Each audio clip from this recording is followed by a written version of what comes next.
আসসালামু আলাইকুম।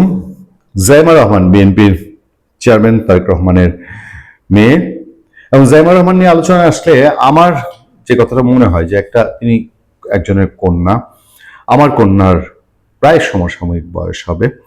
এবং এই মানুষটিকে নিয়ে আমি প্রথম প্রতিবাদ করার সুযোগ পেয়েছিলাম যখন এই আওয়ামী লীগ গভর্নমেন্টের তুখুর পুরো চাঙ্গা সময়টায় সেই যে এক বিকৃত প্রতিমন্ত্রী মুরাদ হাসান, আমার মনে আছে যে মুরাদ হাসান জাইমা রহমানকে নিয়ে আপত্তিকর কথা বলার বোধহয় ঘন্টাখানেক, এটা সোশ্যাল মিডিয়া আসার ঘন্টাখানেকের মধ্যে সেই আওয়ামী লীগের টোপের মধ্যেই বসে থেকে, তখন আমি 21 টেলিভিশনে চাকরি করি, এবং পুরো আওয়ামী লীগ ডেরার মধ্যে থেকে আমি সেইটার প্রতিবাদ করেছিলাম। আমাদের পূর্ণিয়ার খোঁজ চ্যানেলে আপনারা এখনো মুরাদ হাসান সম্পর্কিত আমাদের শোগুলো দেখলে সেটা দেখতে পাবেন।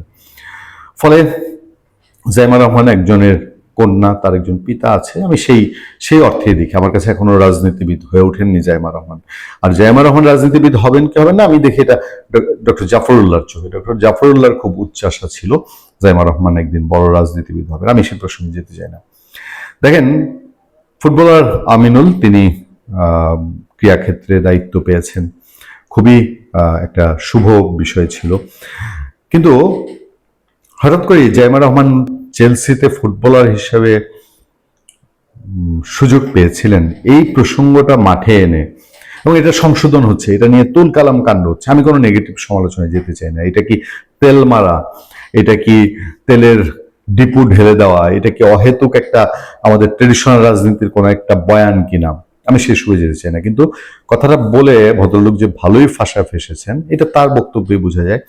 সে বক্তব্যে সে কি বলছে যে সম্প্রতি সামাজিক যোগাযোগ মাধ্যমে জাইমা রহমানের ফুটবল অনুরাগ এবং চেলসির বয়সভিত্তিক দলের সুযোগ পাওয়া সংক্রান্ত আমার একটি আলোচনাকে কেন্দ্র করে যে ধরনের বক্তব্য ছড়ানো হচ্ছে তা অত্যন্ত অনভিপ্রেত বলে জানিয়েছেন যুব ক্রীড়া প্রতিমন্ত্রী ও সাবেক জাতীয় গোলরক্ষক আমিনুল হক। তিনি 23 মার্চ 2026 নিজের ভেরিফাইড ফেসবুক পেজে এক পোস্টে পূর্বের বক্তব্যের ব্যাখ্যা তুলে ধরে দুঃখ প্রকাশ করেন। পোস্টে তিনি আরো বলেন, আমি অত্যন্ত বিনয়ের সঙ্গে স্পষ্ট করতে চাই যে আমার বক্তব্যের মূল উদ্দেশ্য ছিল একজন মেধাবী শিক্ষার্থীর পড়াশোনার পাশাপাশি তার ক্রীড়া প্রতিভার বিষয়টি তুলে ধরা, কোনো তেল মারা না। মানে এটা আমরা যোগ করছি আর কি। এটি একটি ব্যক্তিগত পর্যবেক্ষণ ও আলোচনা ছিল, যাকে ভিন্ন খাতে প্রবাহিত করার কোনো অবকাশ নেই। পোস্টে সংশ্লিষ্ট সকলকে অনুরোধ জানিয়ে তিনি লিখেন, একটি ব্যক্তিগত বক্তব্যকে ব্যঙ্গাত্মকভাবে উপস্থাপন বা অপব্যাখ্যা না করার জন্য, তথ্যগত বিভ্রান্তি বা আমার বক্তব্যে কেউ যদি কষ্ট পেয়ে থাকে তবে তার জন্য আমি আন্তরিকভাবে দুঃখ প্রকাশ করছি।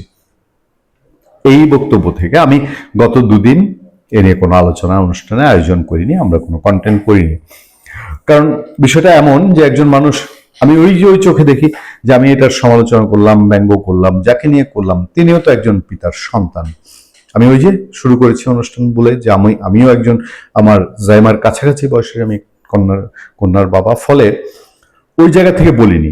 কিন্তু আজকে আমিনুল ইসলামের বক্তব্য থেকে বোঝা যাচ্ছে যে তিনি বেশ খানিকটা এই নিয়ে বেকায়দাই আছেন বটে।